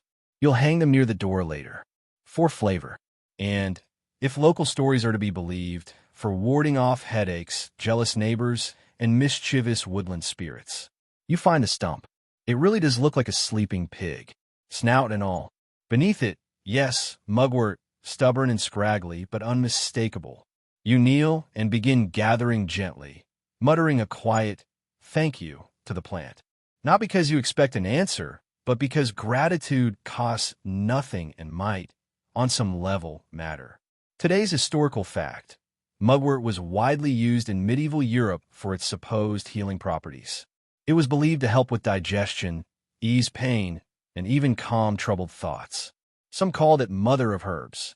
Others simply called it that weedy stuff near the road. Obscure tidbit? In certain areas, mugwort was placed under pillows to ward off nightmares, or to invite prophetic dreams, depending on who you asked. One tale claims a village girl dreamed of her future husband's shoes after sleeping with mugwort in her pillowcase. They were muddy boots. She married a pig farmer. Historians still debate whether herbal remedies had actual medicinal value or were primarily psychological comfort. But in a world where doctors were rare and hope was precious, a handful of leaves could be enough to change a day. You finish collecting what you need and stand slowly, brushing dirt from your knees. You pause to take in the forest around you. The trees creak softly in the wind. A squirrel chatters above you, likely offended by your presence. You smile. Then you head home. The village is just beginning to wake up fully. Smoke rises from chimneys. Someone's playing a flute badly. Children are chasing a pig with a ribbon tied around its neck. There is no explanation for this. You don't ask. You return the mugwort to the healer, who grunts in approval and hands you a small clay cup of something that smells like regret and boiled bark. For your joints, she says. You drink it. It tastes exactly how it smells. You don't ask what was in it. You probably don't want to know. Back home, your spouse is tending the fire. The cottage smells of onions and old wood. The goat is chewing something that was definitely once yours. You retrieve it, give her a look, and she blinks slowly in return, utterly unrepentant. You spend the afternoon patching a bit of wall where the wind sneaks through. It's slow work. Mud, straw, more mud. You press it into place like a baker shaping bread, except this bread smells like wet dirt and pessimism. Your hands ache, but it's a good kind of ache. The kind that comes from doing something that stays done, at least for a while. Today's small miracle? The sun comes out, just for 10 minutes. But the way the light hits the rooftops, the smoke, the puddles, it's like the village exhales. You lean against the doorway, face tilted up, eyes closed. Soaking it in like warmth itself is a meal. And for those few golden minutes, you remember the world isn't always gray. Sometimes, even in the hard years, even after loss, the sun still remembers where you live. You don't need it to stay. Just a reminder is enough. You go inside, warm from the outside in. The rest of the day passes gently. You mend a hole in your cloak. Your spouse hums again while stirring the evening stew. You slice garlic, the wild kind, sharp and honest. You eat together, speak little, smile often, and when night comes again, it comes like a blanket pulled up over your shoulders. You fall asleep faster this time. Still tired, still human, still here. Night rolls in like ink spilled across parchment, slow, thick, and inevitable. The sky above your cottage turns deep blue, then black, and the stars begin their patient blinking. You lie on the straw bed, arms behind your head, staring at the ceiling and counting the creaks. The fire is low, casting sleepy shadows that stretch, then shrink, as if trying to find a more comfortable spot. Your spouse is already asleep, curled under the patchwork blanket, breathing soft and slow. You envy their peace, but also admire it, the way they can trust the world enough to rest deeply. You'll get there. In a minute. Maybe. Your thoughts wander like goats with poor supervision. You think about Matilda, about the bread she left behind, about the bell that rang for her, and the ones that haven't yet. You think about your hands, how they look more like your father's now, about how your knees feel like weather prophets, creaking louder with every season. And just as you begin drifting off, there's a sound. Not loud, just a knock. One, then silence. You sit up slowly. It's the kind of knock that feels like it wasn't meant for you, but landed here anyway. You open the door. Standing outside is a boy you don't recognize. Thin, barefoot, wrapped in a rough cloak too big for him. He doesn't look afraid, just quiet. He stares at you for a moment and then says, "I'm supposed to give you this." He holds out a pouch. Small, tied with string. You take it without a word. He turns and walks off, disappearing into the fog like he stepped out of a story you're not sure you're ready to read. You close the door, sit by the fire, and open the pouch. Inside, a tiny wooden carving of a goat, perfectly shaped, delicately etched, and beneath it, a dried violet, flattened, still holding its color. You blink slowly. There's no note, just the feeling that you've been handed something you won't understand for a while. Maybe ever. Today's historical fact. In many medieval villages, small tokens, hand-carved animals, dried flowers, stones marked with symbols, were exchanged as quiet messages. They could mean thanks, warning, friendship, remembrance, or love. Words weren't always trusted, but symbols held weight. Obscure tidbit? Some believe carved goats brought luck in winter, especially if placed near the hearth. They were said to chew away bad spirits before they reached the bed. Others just used them as toys until the goat lost a leg and became a very determined sheep. Historians still debate whether these tokens had fixed meanings or if villagers made them up as they went along. Likely it was a bit of both. Meaning, after all, is something people build out of necessity. You place the tiny goat on the shelf by the fire. The violet goes into the corner of the windowsill. You don't know what they mean.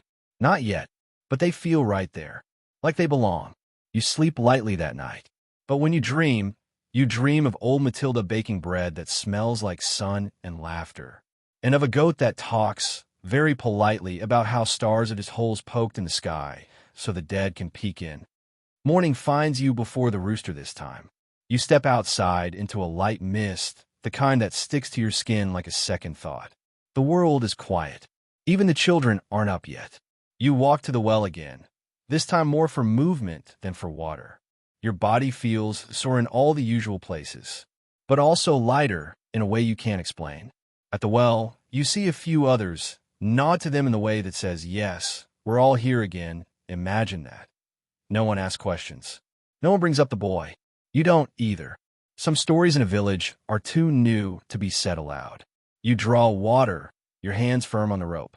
The bucket rises full and heavy, the kind of weight you've gotten used to. Today's historical fact: water drawing was not just a chore, it was a social event, especially for women. Information, gossip, and sometimes secret messages passed more efficiently at the well than through any formal meeting.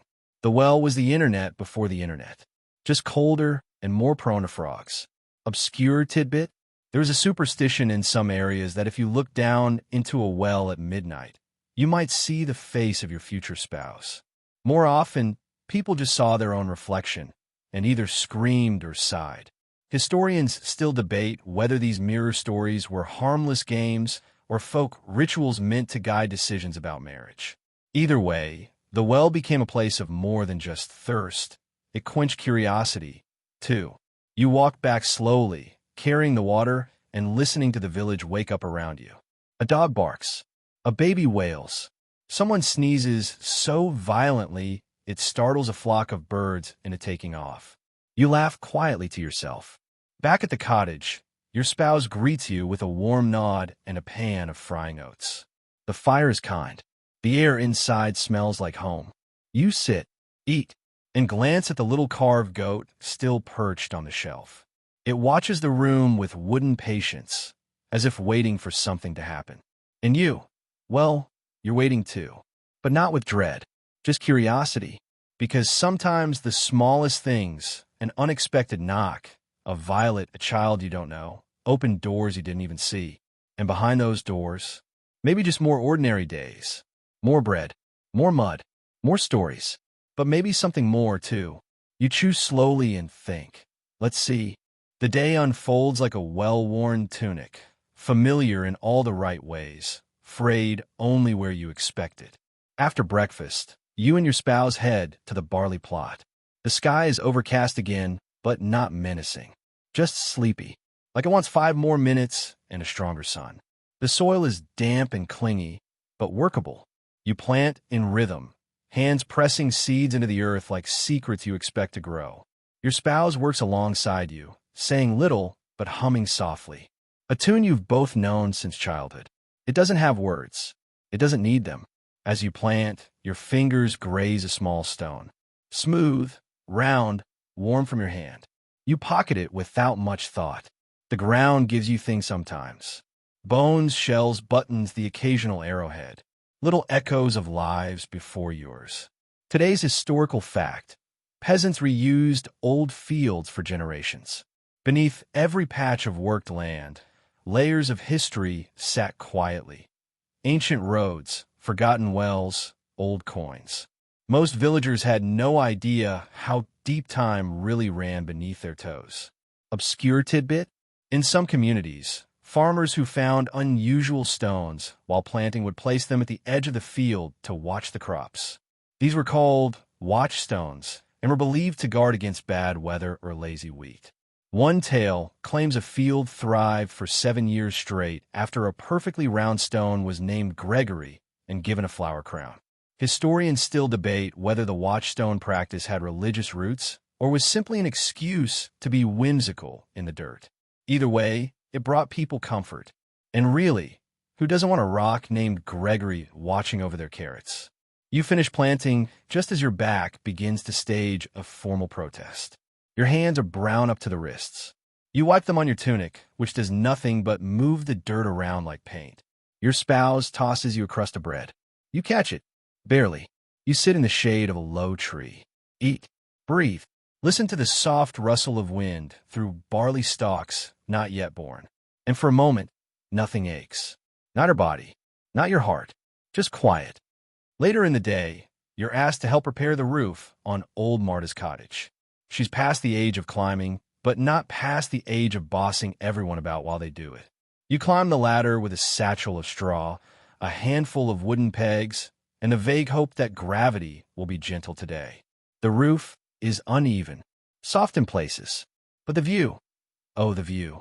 From up here, the village looks like a pocket full of thoughts stitched into a patch of green. The chapel spire, the crooked chimney of the blacksmith's hut, the smoke rising like prayers that didn't wait for Sunday.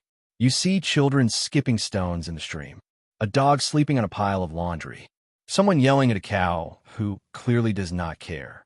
You shift the thatch into place, careful not to tumble. The straw smells earthy, warm, like the inside of an old basket. You work slowly, Marta's voice floating up from below. Tighter, tighter. You've left the gap big enough for an opinion. You adjust. She nods. Silence equals approval. Today's historical fact. Thatching roofs was a common communal task. Families helped one another, especially before winter. Thatch, made from reeds or straw, was cheap, available, and surprisingly good at keeping out the cold, until a storm or a goat proved otherwise.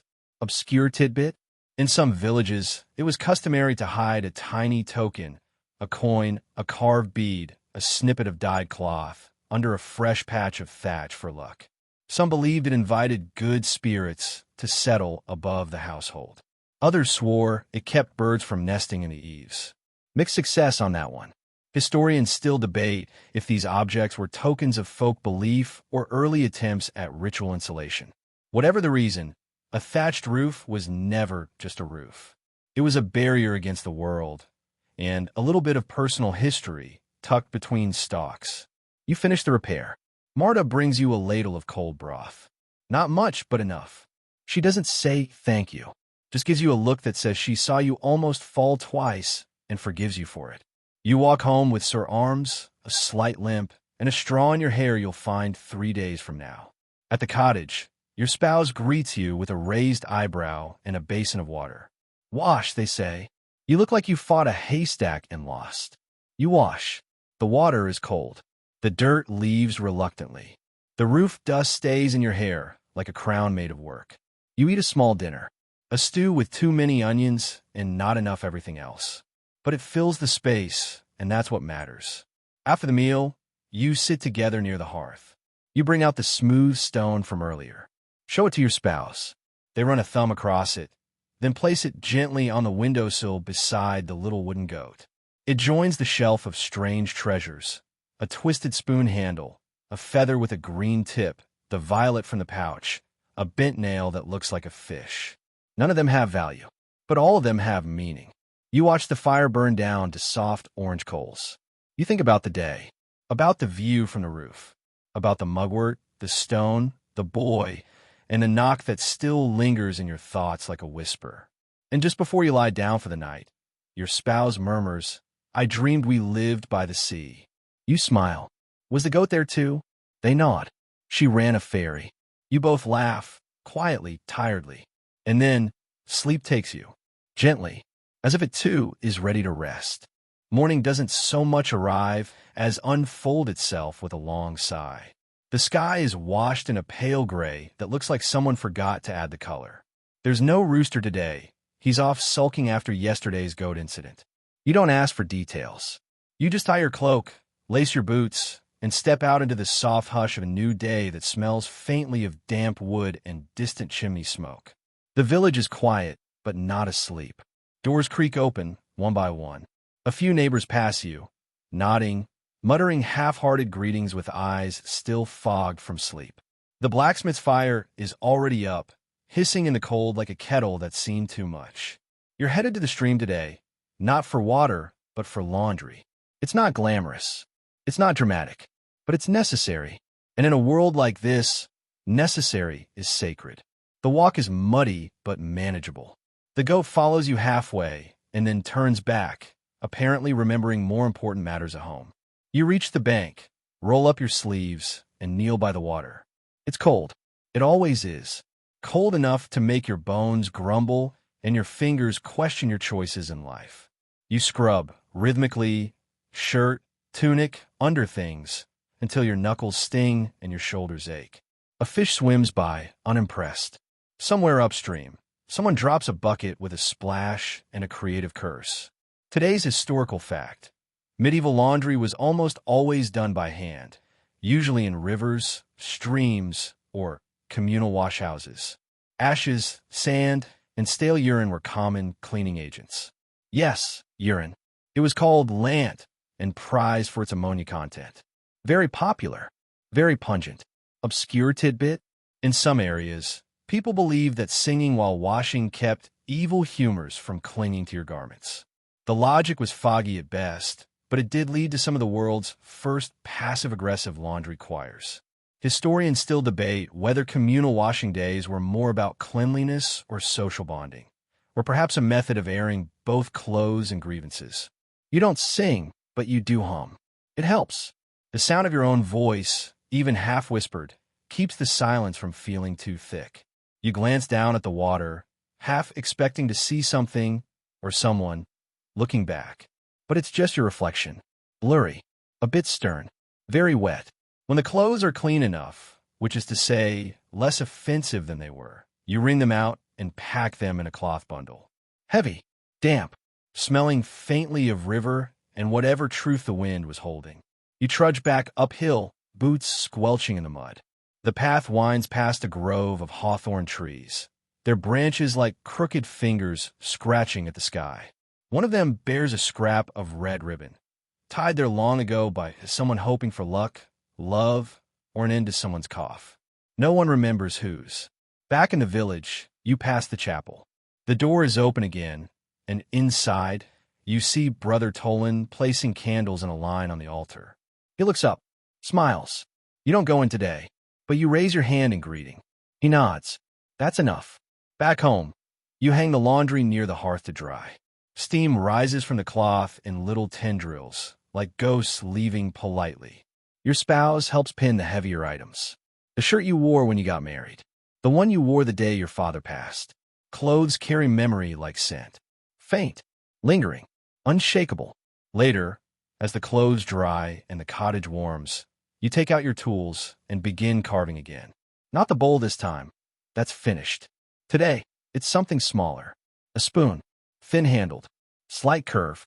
It's just a piece of old wood, but you hold it like it matters. You carve slowly, patiently. The goat watches from the doorway, chewing what may once have been an instruction manual.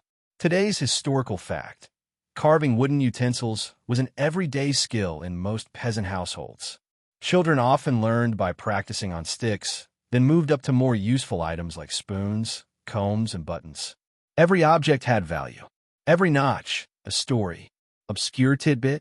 Some households mark their spoons with small symbols. Family initials, stars, crosses, or animal shapes. It was less about ownership and more about personality. That's mine, someone might say. The one with the little duck. Losing your spoon at a gathering was akin to losing your phone at a party. Historians still debate whether spoon marking had deeper cultural significance or was simply a way to avoid arguments at dinner time. Either way, it worked. As you carve, your spouse prepares a midday meal, root vegetable stew, again. The fire pops softly. A breeze pushes at the shutters like it wants to be let in, but doesn't quite insist. You finish the spoon. It's slightly lopsided, but it fits your hand. That's enough. You test it in the stew. It works. That's a miracle. You both eat in quiet companionship. No speeches, just the sounds of chewing, fire, and the occasional suspicious thump from the goat corner. After lunch, you and your spouse step outside to stretch your legs. The sky has cleared unexpectedly. Patches of blue peek through the gray like shy visitors. The air smells cleaner than usual. You walk the long path behind the cottages that leads to the edge of the woods, not to go in, just to see where the world ends today. You stand there for a while, just looking, just being. It's not dramatic, but it's real. And sometimes, real is the best kind of magic. You sit on the low stone wall near the edge of the fields, where the land rolls out like a rumpled blanket. From here, the village looks small and almost gentle, like a toy version of itself. The thatched roofs are dappled in soft light, the stream winding through like it's trying not to wake anyone. You see smoke rising, slow and friendly, from the chimney of your own cottage. It reminds you of your breath on cold mornings. The earth is still damp from yesterday's rain, and your boots sink a little into the mossy soil. You don't mind. The ground holds you, anchors you. You pick a blade of grass and twirl it between your fingers as you listen to the wind move through the barley. Low, steady, like a sleeping animal breathing beside you. Across the field, you spot a figure walking with a stick, old Jareth, the beekeeper. His walk is slower these days, but his bees are no less productive. Some say they hum louder when he's near, like they know who feeds them. Others say it's just his knees popping. He waves. You wave back. The air smells like honey and loam, sweet and a little sharp. You stay there for a long while, just watching the world keep itself busy. Today's historical fact. Medieval peasants often took short, quiet breaks from their work to simply observe nature. Without books or leisure in the modern sense, watching clouds or birds or just listening to the wind was a form of reflection, and sometimes the only rest they had. Obscure tidbit? Some villagers believed that bees carried news between the living and the dead. If someone in the household died, it was customary to tell the bees by whispering at the hive. If you forgot, they might leave, or worse, stop making honey altogether. Superstition? Maybe, but no one took the chance. Historians still debate whether this practice came from ancient pagan customs or early Christian metaphors. But bees had a strange sort of authority. Tiny creatures, massive respect. You rise eventually, stretch your arms, and wander back into the village. The sun is higher now, dappling the thatched roofs with a tired kind of gold. You hear laughter near the stream, children throwing stones, chasing each other, inventing games as children always have. One of them tries to climb a tree and immediately falls into a goose. The goose is not amused. You stop by Marta's again, this time to bring her some onion skins she uses to dye wool. She answers the door with her usual suspicious squint, then snatches the skins with a mumbled thanks and slams the door. She'll bring you dyed thread later, probably in an old shoe. That's just how Marta works. On the way home, you pass the chapel. Again, the door is open. Inside, Brother Tolan is painting something on the wall. Simple, soft shapes. Circles. Stars. Maybe suns. Maybe eyes. He doesn't look up, but you hear him say, "Sometimes I think silence is God's favorite hymn." You don't go in, but you leave a small apple on the step. It's not much, but it's enough. At home, your spouse is mending the hem of their tunic. Their brow is furrowed. Their stitches are neat. You hand them a thread you got from Marta. It's orange. Very orange. They look at you. Then the thread. Then you. It's cheerful, you say. They snort and keep sewing. You tend the fire, add another log, stir the leftover stew, and reheat the bread that's gone a bit stiff. The goat tries to sneak some when your back is turned. She fails. Barely. You eat together. The orange-threaded tunic hangs nearby, drying. Your spoon, the one you carved, sits proudly in the bowl, already stained from use. After dinner, you sit by the hearth with your spouse, both of you quietly watching the flames curl around the logs like slow thoughts. They speak first. Do you think the boy will come back? You pause. I don't know. Do you want him to? You think for a long moment. Yes. They nod. That carving's good luck, they say, glancing at the wooden goat on the shelf. I think so too. Outside, the wind picks up. It hums along the roof, presses gently at the shutter. Not demanding, just present. Today's small miracle? The stew tasted better the second time. Or maybe you were just hungrier for something warm. You both stay there a while, warmed by fire, quiet companionship, and a faint smell of beeswax and old wood. The day ends not with ceremony, but with stillness. The kind that says, you did enough. You were enough. And now, you can rest. And so you do. The night is deep and quiet, thick with the kind of silence that seems to stretch out time itself. You sleep dreamlessly, wrapped in the faint scent of smoke, earth, and worn linen. The fire burns low but steady, casting shadows on the walls that flicker like forgotten memories, slow, rhythmic, familiar. Your body sinks into rest like a stone settling at the bottom of a stream. When you wake, it's early, earlier than usual. The sky is still in that pre-dawn blue, soft and unsure, like it's rubbing its eyes. The air in the cottage is chilly, but not biting. You sit up slowly, joints cracking in a symphony of reluctant movement. The goat is already awake, blinking at you from the doorway, chewing something that was probably once part of a broom. You pull on your boots, your cloak, and a sense of mild purpose. You leave your spouse sleeping, curled in the same shape they've slept in since winter began. You smile a little. Then you step outside, boots crunching lightly on frosted ground. The village is still asleep. Even the smoke from chimneys hasn't started its daily climb. You're alone with the hush, with the faint crackle of frost underfoot, and the soft hoot of an owl finishing its shift. You walk with no real goal, just a need to move. Past the chapel, past the square, toward the fields on the edge of the woods. There's a spot there, a flat stone overlooking the stream. You've sat there before, mostly when life felt too loud. It's never spoken back, but it always listens. You sit now. The stone is cold, but the quiet is perfect. You breathe. Today's historical fact. Medieval villagers often rose with the sun, or before it. There was no clock to chase, but daylight was precious. Tasks were governed by nature's rhythm. If the sun was up, so were you. If it wasn't, you lit a candle or waited. Obscure tidbit? Some people believe that waking just before dawn allowed you to see spirits returning to the earth. Not the bad kind, just the curious ones. Grandparents checking in. Lost lovers wandering. Chickens, maybe. It's unclear. Historians still debate whether these beliefs were rooted in older pagan traditions or simply the sleepy logic of pre-coffee folklore. Either way, pre-dawn hours carried a kind of reverence, as if the world hadn't quite decided what kind of day it wanted to be. You watched the first light touch the tops of the trees, spilling gold into the gray like someone tipping a jar of honey. It's not loud or sudden, just gentle, like the sun remembers you and doesn't want to startle you. Eventually, you stand. Walk back. Your breath fogs in front of you. The village is stirring now. Doors opening. Roosters trying to re-establish relevance. Children dragging their feet toward whatever task they've been assigned. You help with the morning chores. Haul water. Feed the goat, who looks deeply unimpressed. Stir the coals into flame. Your spouse rubs their eyes and waves.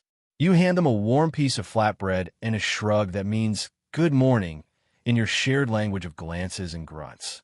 Breakfast is quiet. Good. Satisfying. The bread didn't burn this time. That's the week's highlight.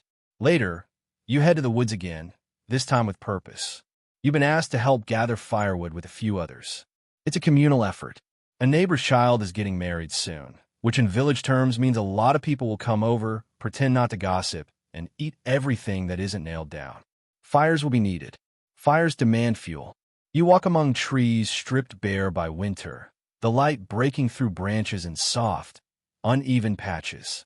The forest floor is damp, littered with leaves, mushrooms, and the occasional squirrel mid-conspiracy. You gather sticks, broken branches, small logs. Nothing too large.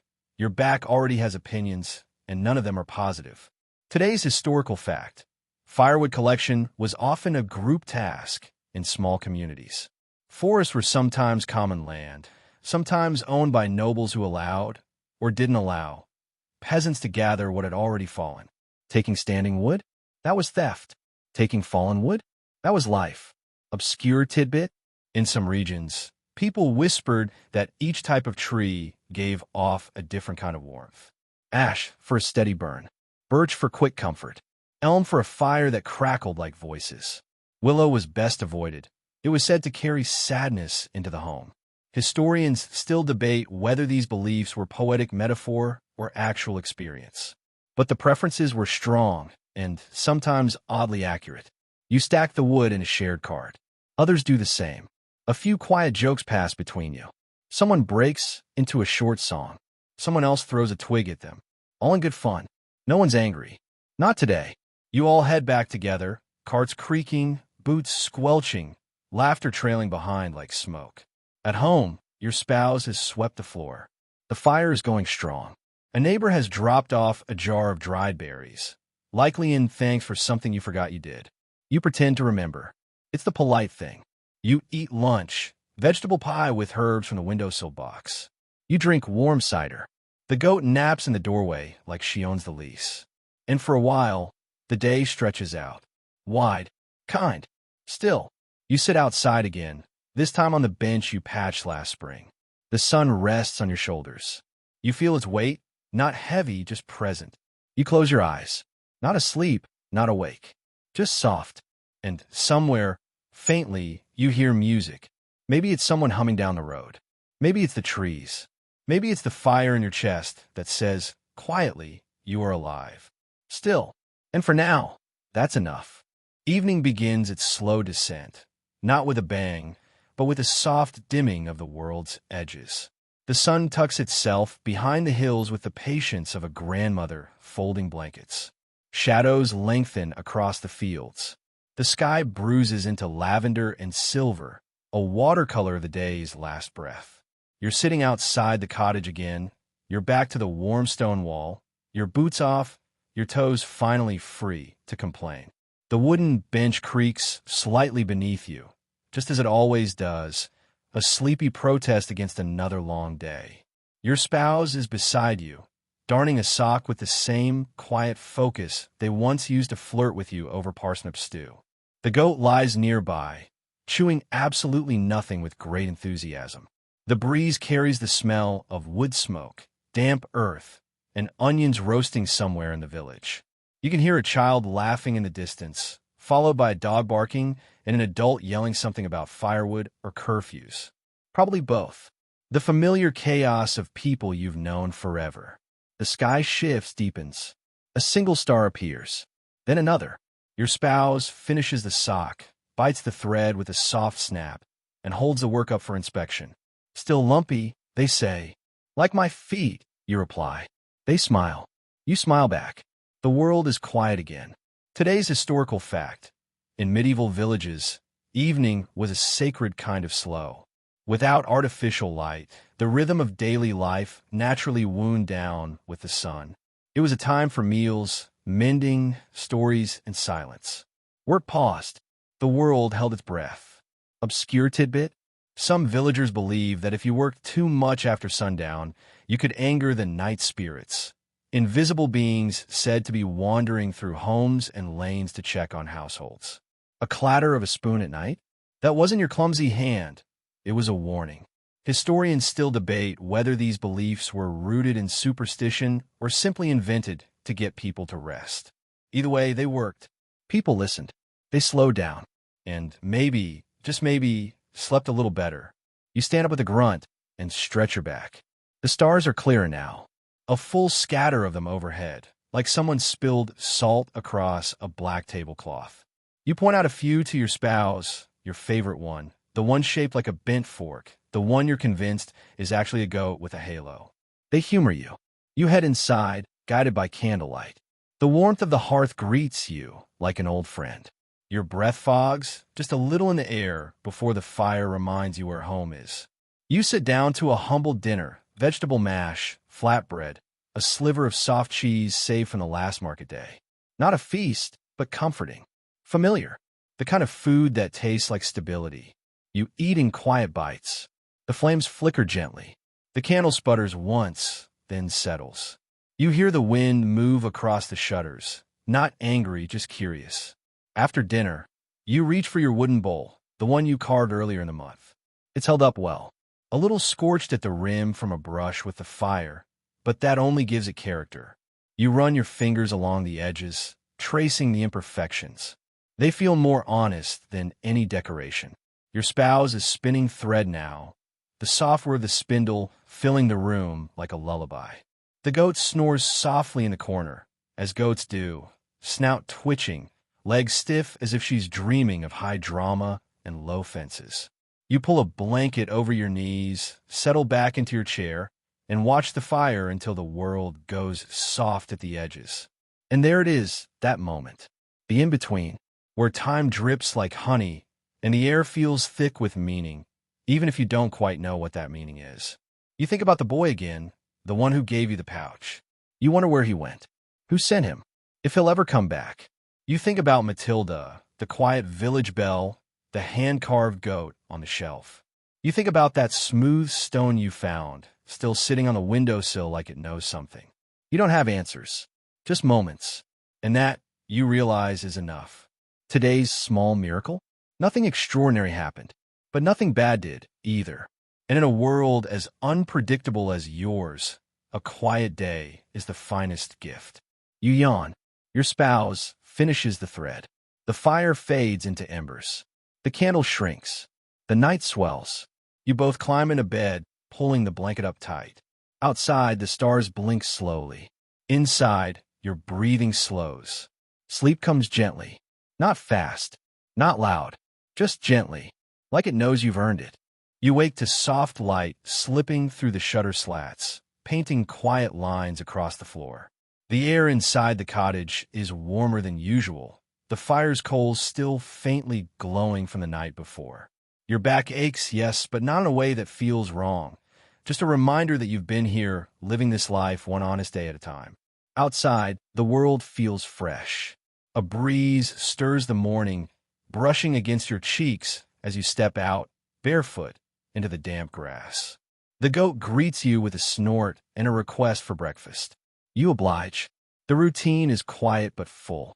You haul water, feed the fire, patch a sleeve.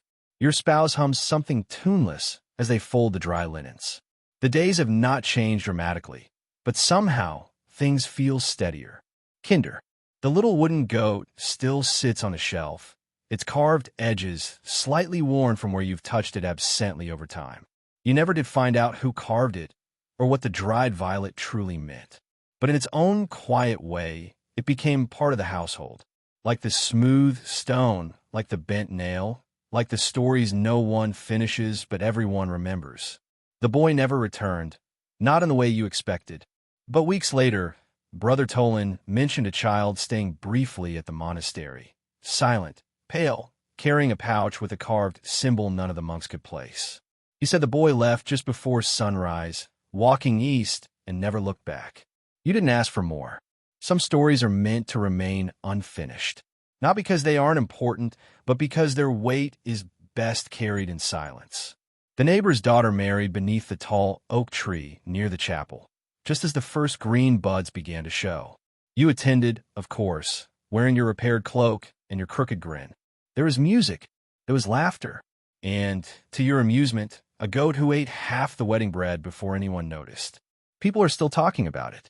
Old Marta passed in her sleep, just as the weather turned soft again.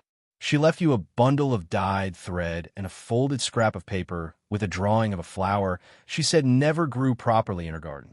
It was a simple sketch, just a violet, and beneath it, the words, "Sometimes the smallest things hold the most weight." You keep it by the hearth now. It belongs there. Spring came slower this year, but it came. The earth opened again, letting green push through, hesitant and brave. The barley field took root.